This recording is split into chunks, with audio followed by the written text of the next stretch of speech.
반갑습니다. 진희정입니다. 전에 제 태극기의 참뜻과 문화사상 강의 들으신 분 한번 손 들어보세요. 몇 분 안 되시네요. 왜 그러냐면 제가 중복되는 강의를 빼려고 했는데 그 주역에 대한 설명을 조금 더 해야 될 것 같습니다. 이게 지금 안 넘어가는데 오늘은 주역이 보여주는 처세의 지혜라는 제목으로 말씀을 드리려고 합니다. 여기에 계신 분들이 주역책을 많이 보셨습니다만은 주역책에는 인간 처세를 어떻게 해야 된다고 하는 내용이 없습니다, 사실. 그런데 주역을 잘 보면 사실은 인간이 살아가면서 인간관계를 어떻게 해야 되는가 하는 것을 사실은 잘 표현이 돼 있어요. 그럼에도 불구하고 예전에 공자님이나 또는 맹자 또는 주자 이런 분들이 이 처세에 대해서 왜 논을 하지 않았을까 이렇게 생각하면 그때 당시에 가치관, 사회적인 이 가치관이 달랐습니다. 그래서 그걸 주역에 나온 그대로 해설을 할 수가 없었어요. 왜 그러면 남존여비의 그 가치관 또는 산업공상의 가치관을 중심하고 주역을 보다 보니까 주역에 나와 있는 그런 그 인간관계에 대한 지혜를 제대로 논할 수가 없었다 하는 그런 이야기죠. 이게 안 넘어가요. 그런 그 내용입니다. 그래서 그 목을 한번 올려봤어요. 그래서 지금은 이제 우선 주역의 역사 또는 주역의 로직이라는 것이 어떻게 생겼냐, 주역 오늘 강의를 하기 위해서 주역 각 해에 대한 해설이 좀 필요할 것 같습니다.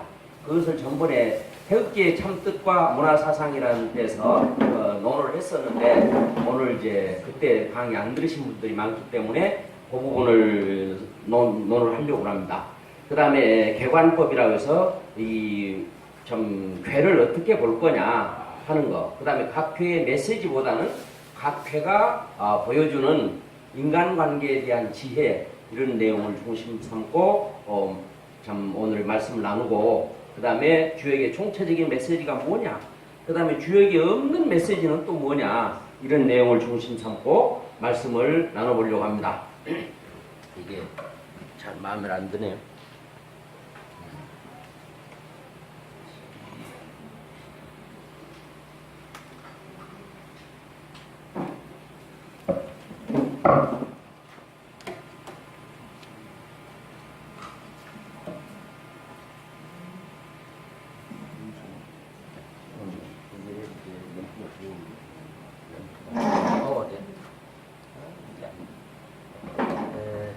주역은 여러분이 아시다시피 지금으로부터 5,000년 전에 우리 민족의 조상이신 우리 통이족 복희씨가 황하강가에서 출현한 용마의 그런 등에 찍힌 점을 보고 괴를 만든 것입니다.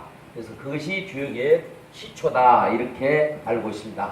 그리고 3,000년 전에 주나라의 문왕이 괴사를 썼습니다. 괴사라고 하는 것은 이 괴가 가지고 있는 하나의 명칭, 지천태 하면 태, 그 다음에 천하동인 하게 되면 동인이라고 하는 것을 평을 했다 이런 이야기입니다. 괴자는 점쾌자입니다. 점쾌.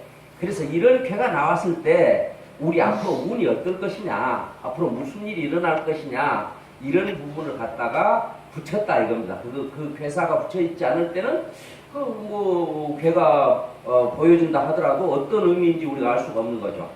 그 다음에 문왕의 둘째 아들 주공이 효사를 작성했습니다. 효사는 64키를 또 이게 6효로 하게 되면 384효가 되거든요. 각 효에 따르는 그런 점괘를 해설했다 하는 그런 이야기죠. 그리고 지금으로부터 2500년 전에 공자께서 또 주석을 다루셨어요. 그것을 개사 12기라고 하는데 공자님께서 단 이 주석 때문에 주역이 의리하게 된 겁니다. 하나의 철학이 되고 수학이 되고 의리하게 되었고 그 전까지는 점을 치는 하나의 방법에 불과했었다. 이렇게 이해를 하시면 될 것 같습니다. 그 다음에 800년 전에 주자가 주적본이라는 것을 작성했어요. 본래의 의미라고 하는 이런 참 조금은 너무 이 친구가 좀 무리하지 않았나? 본인이 좀 심하게 표현한다면 교만했다 이렇게 저는 보고 있습니다. 본이라는 말을 함부로 쓸 수가 있습니까? 본이 쓰는 것을 갖다가. 그런데 유감스럽게도 우리나라에 2조 500년 동안 이 과거 시험을 보는데 텍스트북으로 주자가 쓴 주역 본의만을 사용을 했어요. 그러니까 다른 책은 읽을 겨를이 없었죠.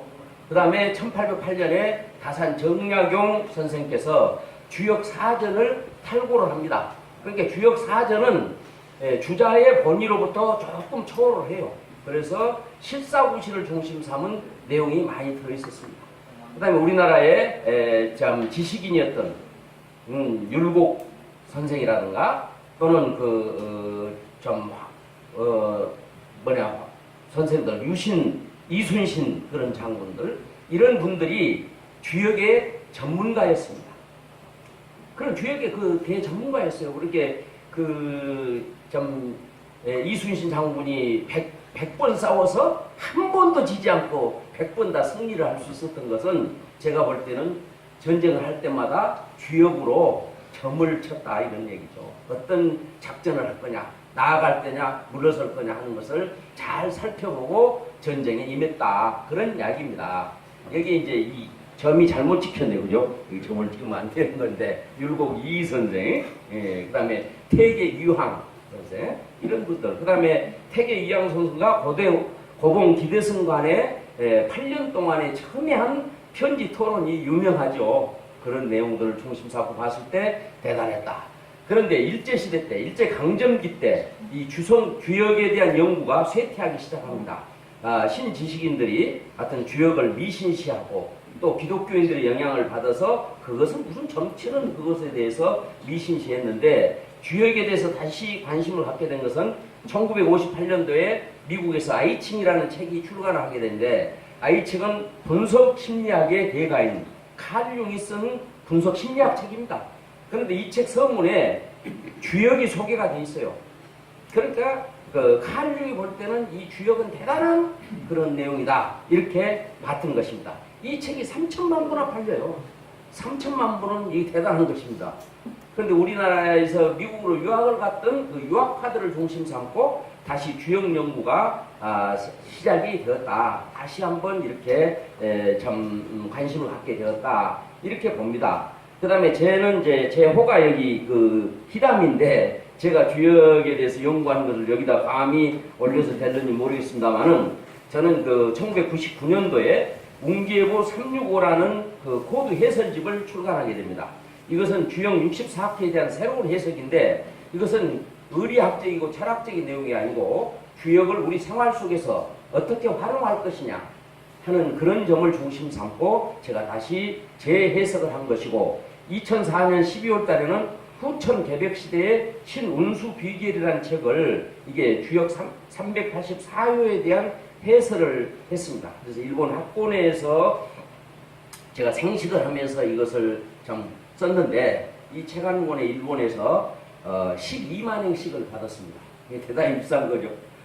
일반 출판을 하지 않고 이 책에 관심이 있는 사람에게만 제가 12만 원씩을 받고 이렇게 팔았습니다. 이제 넘어가네요. 주역의 로직이 그러면 어떻게 된 거냐 했을 때 이게 태극마크잖아요.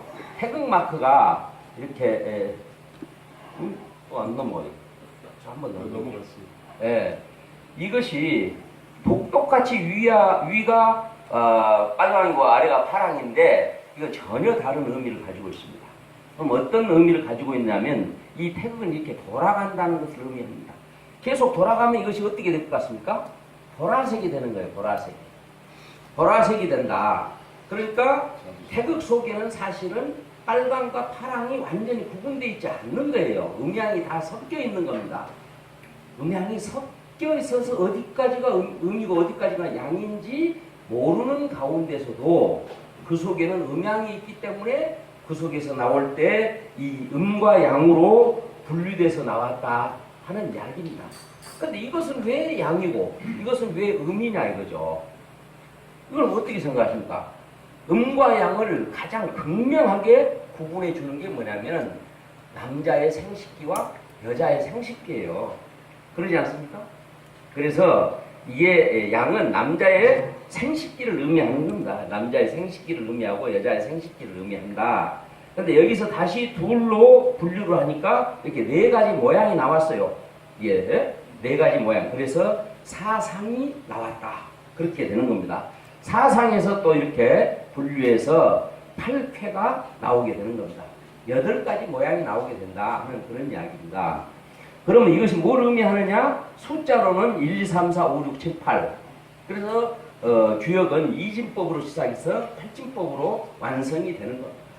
그 다음에 이것은 또 무형으로서는 어떤 것을 의미하느냐면 1은 하늘이고 2는 연못이고 3은 화고 불이고 4는 내성이다. 5는 바람이고 6은 물이고 7은 산이고 8은 땅이다.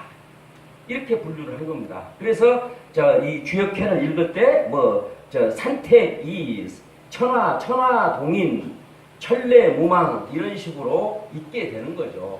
그런데 이거보다 사실은 가장 중요한 의미가 있고 오늘 주제하고 관련이 깊은 내용이 뭐냐 하면 천은 가정에서는 아버지라는 거, 아버지.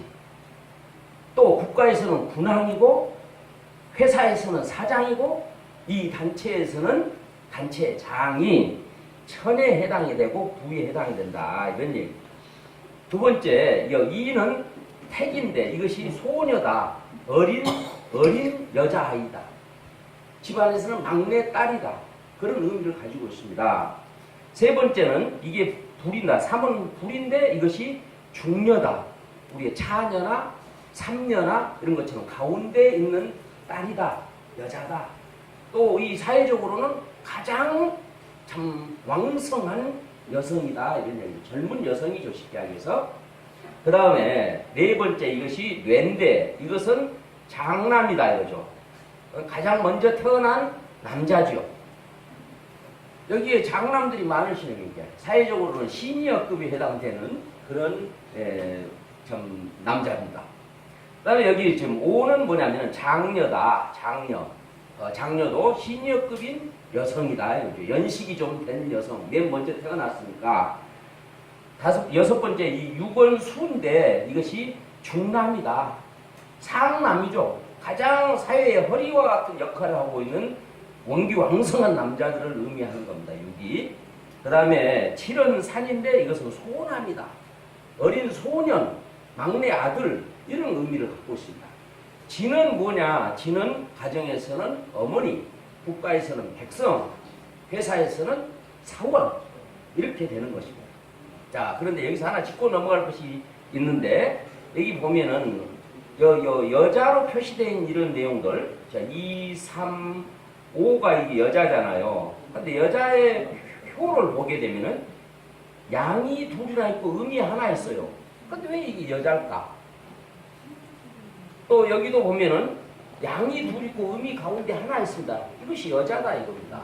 또 남자를 볼까요? 남자는 음이 2개도 있고 양이 하나 있는데 남자다 이거죠.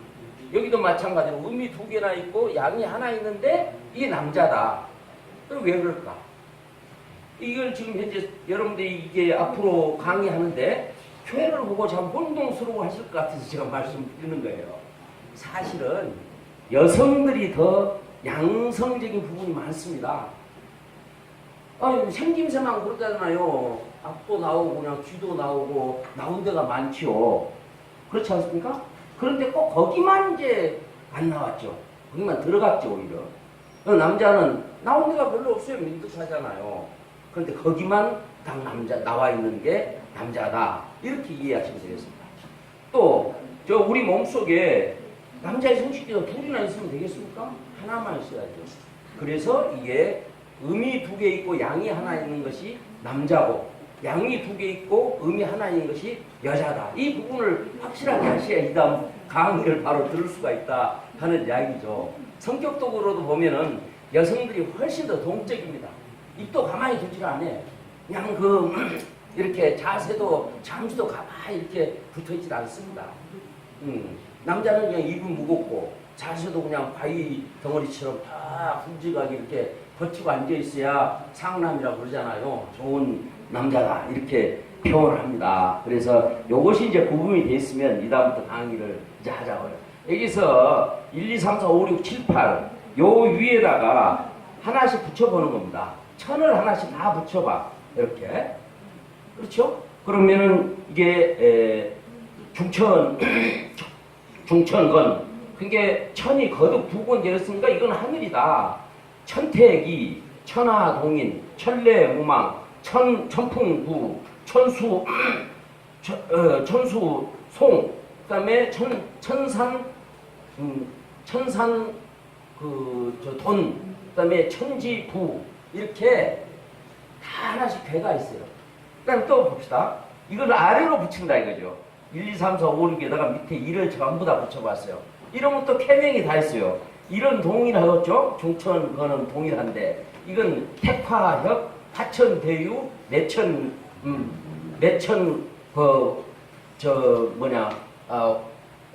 대장, 내천대장, 풍천구, 수천수, 산천대축, 지천태 이런 식으로 붙여 있어요.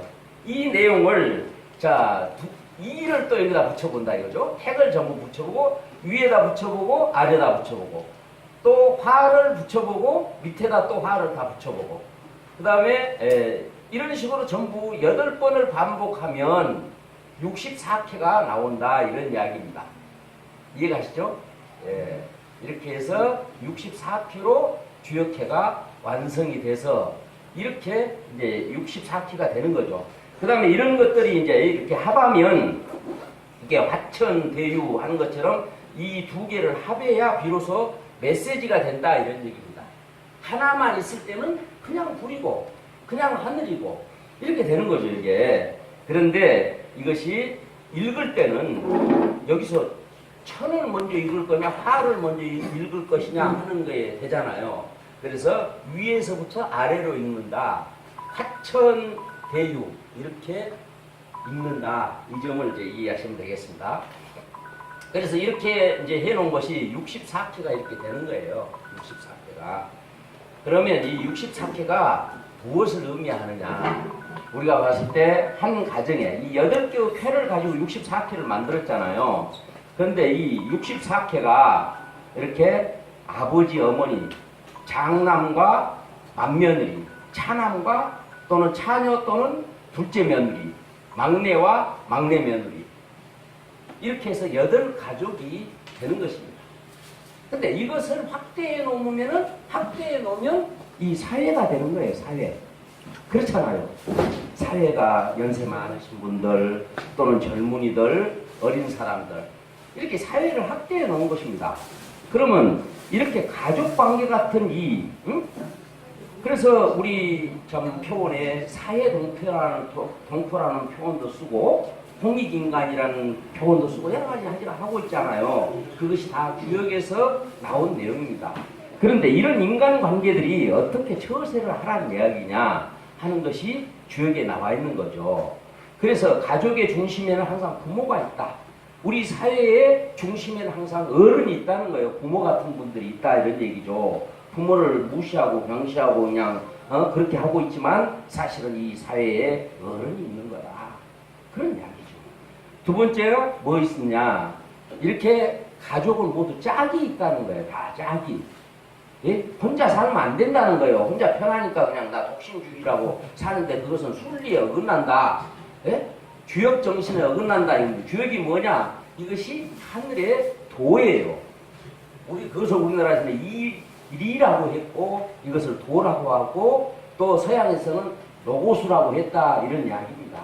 그래서 우리가 살아가는 하나의 원칙이다. 모두 짝이 있다 이런 얘기죠. 이게 참 이런 그 회들이 다 있습니다만 이 해설하는 건 멀어지니까 그래서 오늘은 인간관계에 대해서 부모, 아버지와 어머니 사이에는 어떻게 처세를 해야 되냐. 아버지하고 어머니 여기 아버님들이 더 많이 계시면 어머님들은 안 계시고 그런데 아버지와 어머니는 어떻게 처세를 할 거냐 그 다음에 부모와 아들 관계, 아버지와 아들 관계는 어때야 되고, 아버지와 어머니, 아니, 딸과의 관계는 어때야 되느냐, 또는 며느리와의 관계는 어때야 되느냐 하는 것을 얘기하는 것입니다. 그 다음에 어머니와 아들 관계, 어머니와 딸 관계는 어떻게 해야 되고, 어머니와 또 이 며느리하고 관계는 어떻게 하는 것이 지혜로운 것이냐 하는 것을 주역이 보여주고 있다. 그 다음에 형제 관계는 어떻게 할 것이냐, 자매 관계는 어떻게 하고, 그 다음에 남녀, 그러니까 부부 관계, 이성 관계는 어떻게 관계를 맺어야 옳은 것이냐 하는 것을 중심 삼고 말씀을 나누려고 합니다. 그러면 가장 중요한 것이 이게 부모와 아버지와 어머니 사이에는 어때야 되느냐 하게 되면, 여기 보시면은 여기 하늘이 위에 있잖아요. 아버지가 위에 있고 어머니가 아래에 있어요. 그죠? 이게 하늘이 위에 있고 어머니가 아래에 있는데, 이것을 천지부라고 한다 이거죠. 천지부. 아버지가 위에 있고 어머니가 아래에 있는데 왜 아니 부자가 될까? 있어야 될 위치에 있잖아요. 그런데 왜 옛사람들이 이게 아니 부라고 했을까? 여기는 보면은 어머니가 위에 있고 땅이 위에 있고 하늘이 아래에 있는데 이것을 편안할 태자를 썼어요. 편안할. 그래서 아버지가 아버지 위치에 어흠하고 폼 잡고 있어서는 안 된다는 거예요. 아버지는 어머니 밑으로 하면 조금 표현이 그렇습니다만 어머니를 위해 줘야 된다 이거죠. 어머니 말에 귀를 기울이고 거기에 참 맞춰줘야 된다 이런 이야기입니다. 그러면 이 어머니가 야 이제 여기 나와 있는 대로 이렇게 보니까 야, 요새 대통령도 여자 대통령이 많이 나오는데 여성 상시대구나 해갖고 남자를 알기로 우습게 알고 해보면 어떻게 편안해지겠습니까? 그 가정이. 그런 의미가 아니에요. 아버지가 당연히 하늘 같은 아버지가 하늘에 계시지 않고 어머니의 발 마사지를 발가락을 만져줬을 때 얼마나 황송하겠어요. 이를테면 어머니가 뭘 배우지도 못했고 아무것도 못했는데 당신 생각은 어때? 하고 그 의견을 물어보고 거기에 맞추기 위해서 노력할 때 얼마나 감사하겠냐고요. 네가 뭘 알아? 내 말 들어야지. 그러면서 무시를 해버렸을 때 가정이 편하지 않는다 이거예요. 가정이 편하지 않는다. 이걸 지금부터 제가 지어낸 말이 아니고 이 부자나 태자가 지금으로부터 3000년 전에 이게 문항이 붙인 괴라 괴명이라니까요. 문항이 붙인 괴요. 저 절대 이게 제가 만들어 놓은 게 없습니다. 이게 있는 그대로 옛날 걸 해석하는 거예요. 그러니까 태극기의 원리도 뭐냐면 여기에 보시면 이 빨강이 남자인 것 같아요, 여자인 것 같아요. 빨강이.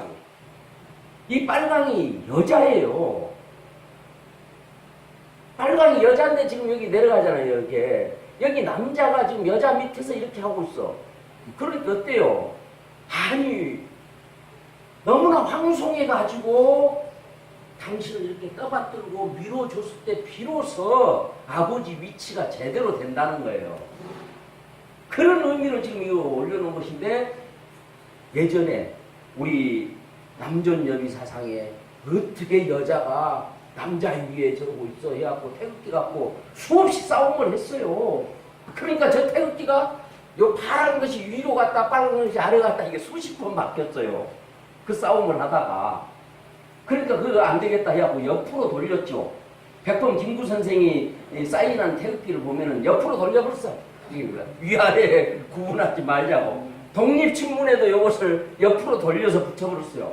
전번 강의 때는 내가 이걸 시간이 없어서 이 얘기를 못했어요. 여기 이 태극기, 우리 대조선 태극기에 대조선 마크에 태극 마크가 있는데 이 가운데 노란 점이 있잖아요. 태극은 사실은 이게 참 심오한 겁니다. 이렇게 보면은 전 세계의 어떤 기운을 가운데로 몰아오는 것을 의미하고 있어요. 그런데 또 다른 의미가 있어. 가운데서부터 밖으로 무한히 뻗어나가는, 팽창해 나가는 원리가 태극 속에 들어있는 겁니다. 그 두 가지 의미가 다 들어있어요. 이 속에. 그것을 함축해서 그냥 이렇게 표현했을 뿐이다 는 얘기죠. 그래서 하늘에만 있으면 안 된다. 국가에서도 마찬가지라요. 저 대통령이 그 자기가 그냥 그 짐이 곧 나라야. 내 말이 법이다 해가지고 무조건 밀어붙였던 시절이 있었죠. 그러면 결국은 혁명이 일어나죠. 분기가 일어나죠. 그래서 임금은 백성의 귀를 기울이고 백성에 내려와야 된다 이거죠. 백성의 사정에 귀를 기울여서 소통을 해야 나라가 편안하다. 이것을 지금 제가 지어낸 얘기가 아니고 3,000년 전부터 이미 그렇게 해놨다니까. 그런데 이걸 모르고는 이 말을 못하니까 그냥 하늘이 한 지천태로 끝나버리는 거예요. 지천태로. 이게 사실은 다시 말하면은 저 모부태 이렇게 표현을 했어야 되는지도 몰라. 예? 회사에도 그렇잖아요. 회사가 사원이 참 사장이 사원들의 말에 귀를 기울이고 사원들의 복지에 신경을 쓰고 사원들의 길을 살려줬을 때 비로소 회사가 발전하고 회사가 편안해지는 것이지. 회사의 그 사장이 목에 힘이나 주고 갑질하니까 요새 어떻게 돼요? 예? 그 하늘 같은 회장 사장이 구속돼 버리잖아요. 풀게 되는 거예요. 그걸 의미하는 겁니다. 또 소비자를 알기를 우습게 생각했는데 지금은 소비자에게 정말 입속에 들어있는 혀처럼 소비자의 기호에 맞추고 리드에 부응할 때 회사가 발전을 하게 되고 회사의 그 제품이 히트를 친다 이런 얘기죠. 그것이 주역이 우리에게 보여주는 지혜라는 겁니다. 그 다음에 이제 요 부자 관계가 어떻게 돼야 되냐. 부모와 자식 관계. 여기 유심히 보시면은 아버지가 다 위에 있는 것은 문제가 있어요. 예? 이게 천례무망. 아버지가 장남 위에 딱 버팅기고 목에 힘주고 있으니까 망신은 안 당할 것이다. 네가 아버지 위치에서 자식을 부리니까. 그 다음에 두 번째 뭐예요? 둘째 아들 위에 아버지가 딱 해갖고 너는 내 말 들어야 돼 하니까 뭐 생긴다고요? 송사가 벌어질 정도 문제가 생긴다는 거예요. 우리 주변에 그 재벌가에서 그런 일이 생기잖아요. 막내예요, 막내 위에 아버지가 딱 무슨 자식 어린 녀석이 넌 내 말이나 들어야 하니까 산으로 가본다. 이 돈자가 산으로 도망갈 돈자예요. 이게 산으로 도망간다. 집을 나가버려. 그런데 여기 보니까 이게 아버지가 장남을 밀어줘. 네 생각이 어때? 네 뜻대로 해봐. 하니까 어때요? 내천대장, 하늘에서 내성 번개가 치는 것처럼 그렇게 파워 있게 되고, 대단하다 이런 얘기죠. 두 번째가 어떻습니까? 아버지가 둘째를 앞세우고 둘째 의견에 귀를 기울이니까 이게 뭐냐면 기다릴 숫자예요. 기다려준다 이거예요. 아까 그건 기다리지 못하고 송사까지 해버려. 재판까지 붙여버리는데 여기서는 아버지의 뜻에 기다린다 이거죠. 아버지가 인정해준 뜻까지 기다리게 된다. 이런 의미를 가지고 있습니다. 세 번째 뭡니까? 여기는 지금 집을 나갔고 산으로 도망가 버린데 여기는 산천대축. 하늘 아래 큰 태산과 같은 그런 공을 이루어내게 된다. 회사에도 그렇습니다. 경력도 공부하는데 박지성이가 그 밀어주니까 그냥 일 저질러 보잖아요. 그때 축구 감독이 누구였죠? 히딩크가 우리나라에 아예 이름도 없는 어린아이 박지성을 그냥 밀어버렸어. 그랬더니 이 일 저질러 버리잖아요. 그러지만 어려 보이는 이 막내를 앞세워 줬을 때 태산과 같은 그런 공을 세우고 실적을 세운다. 이것이 지금 주역이 우리에게 보여준 거예요. 그런데 이런 말이 주역 속에 한마디도 없어요. 왜 그러겠습니까? 아버지가 어때 아들 밑으로 들어가. 그런 의미가 아니라고 얘기하고 있어요. 그런데 사실은 그렇게 해야 이렇게 해야 잘 된다 이런 이야기입니다. 그 다음에 이제 부녀관계, 아버지와 딸 관계가 어때야 됐을까? 그러면 이것도 마치 이 딸 위에 아버지가 딱 이렇게 군림하고 있는 것은 다 문제가 있어요. 이게 뭔 뜻이냐면은 발불일자인데 이것을 옛 사람들은 어떻게 표현했냐면은 잠든 호랑이 꼬리를 밟는 것에 비유를 했어요. 잠든 호랑이 꼬리를 밟았으니 조심 안 하면 호랑이가 깨어나면 잡아 죽이겠잖아요. 그래서 호랑이 같은 아버지. 아버지가 호랑이 같다 이 말이에요. 그러니까 조금만 말 조심하고 행동 조심하면 호랑이 어른거리는 소리같이 그냥 팍 나오니까 애들이 얼마나 조심스럽고 조신하겠어요. 그러니까 참 우리 아버지 세대, 우리 윗세대의 여자들이 조신하고 얌전해야 가정교육 잘 받았다고 그랬어요. 그런데 사실은 어떠냐? 주역은 뭐라고 얘기하냐? 이 딸을 아버지가 적극적으로 밀어주고 인정하고 했을 때 이 어린 딸이 결정권을 갖게 된다니까요. 태천퇴. 아니 이게 저 아버지 밑에 아버지가 호랑이 같은 아버지 밑에서 딸이 어떻게 지가 결정권을 갖습니까? 결정 못하는 자주사 결정 못하는 거예요. 아버지 시킨 대로 다 하는 거예요. 그것이 잘하는 것이라고 우리는 생각하고 있는데 주역은 그렇게 말하고 있지 않아요. 딸의 의견을 진정해. 넌 지금 어떻게 생각해? 예? 이렇게 분명하게 할 수 있어야 된다. 그 다음에 중녀. 이게 지금 현재 관연한 이 딸을 또는 둘째 며느리를 아니 아버지가 인정을 해요. 네 생각은 어때? 대화가 통해. 어떻게 했으면 좋겠냐? 설사 마음에 안 든 것이 있다고 야 그것도 한번 해보자. 이렇게 했을 때 하늘 아래 태양이 중천 하늘에 뜬 것처럼 집안이 밝아진다는 거예요. 집안이 밝아져. 집안이 확 밝아진다. 그 다음에 막내 어때요? 막내? 막내 며느리, 막내 딸을 인정해 주니까 집안에 재산이 불어난다 이거예요. 소축 재산이 불어나. 근데 저쪽에서는 네 말 들어야 돼 하니까 이 여자가 이건 뭐냐면 여자가 목에 힘준다는 이야기예요. 예?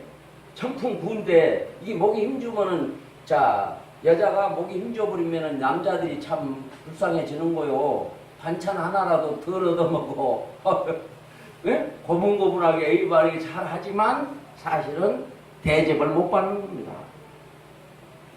자 이런 얘기를 갖고 하려면 이거 하나만 가지고도 한 시간을 할 수가 있는 것인데 이 다음에 모자 관계 어머니와 아들 관계는 어땠으면 좋겠냐.